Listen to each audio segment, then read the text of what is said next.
like a monster movie or like a horror film.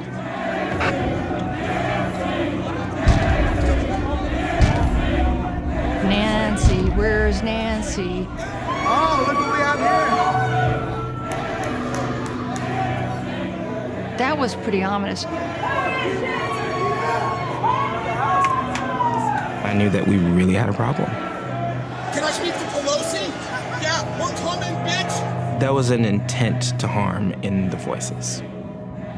Check this out. We are inside her Nancy Pelosi's office. I asked her if that made her afraid. Nancy said that they would have had a fight on their hands. They would have had a battle on their hands because she's a street fighter. And then she lifts up her foot. And you know, she always wears those 4-inch stiletto heels. And she points at her shoe and says, "Besides, I could have used these as weapons."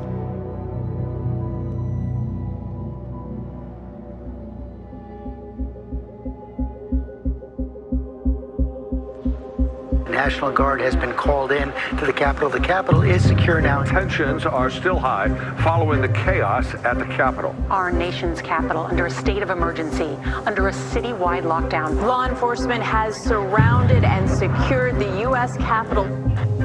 Nancy understood that it was the defilement of the tabernacle of our democracy. Busloads of National Guards outside the Capitol. Order has been restored. The security perimeter has been put back up. Approximately 1,800 troops are deployed around the Capitol perimeter to prevent any more violence. There is, to her, a real sacredness to it.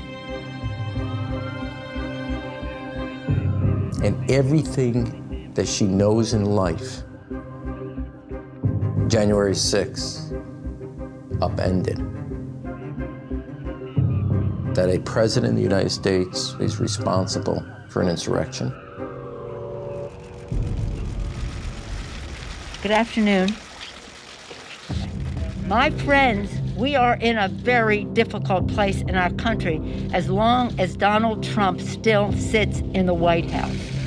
She really saw him as so reckless and dangerous. It was such a white-knuckle moment. Whatever the rules said, you just had to hold down the fort and make sure this thing didn't get further out of hand. Alarmed, Pelosi called the top general at the Pentagon, Mark Milley.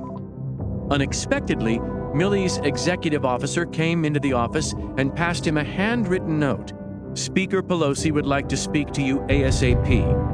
When you read that transcript, you're taken into a moment of pure crisis in American history.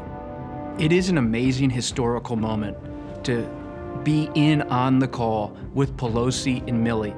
What precautions are available, Pelosi asked, to prevent an unstable president from initiating military hostilities or from accessing the launch codes and ordering a nuclear strike? Pelosi, at her core, is a realist. She believes the country needs to be protected. She was going to do something. He's crazy, and what he did yesterday is further evidence of his craziness.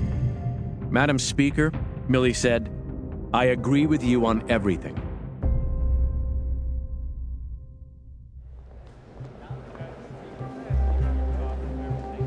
Pelosi takes charge. She goes to Schumer, and she says, we need to get Pence to invoke the 25th Amendment.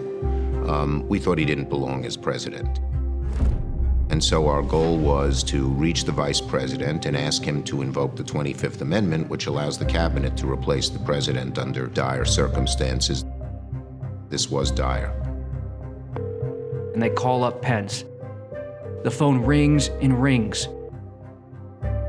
We asked for the vice president. We were waiting there for 20 minutes on the phone. Pence won't take the call. Our thoughts were the vice president was scared and ducking it and not living up to his responsibility. Pelosi turns to Schumer and says, if he's not going to take this call, we need to move toward impeachment. There was a total void of leadership in our country at that moment. Nancy Pelosi was the one leading the country in that moment. She had to be the one dealing with this crisis. And that's what she did. She found herself in a singular position of power with a singular responsibility at this crucial and dangerous moment, and that was not an accident. That was a long time coming.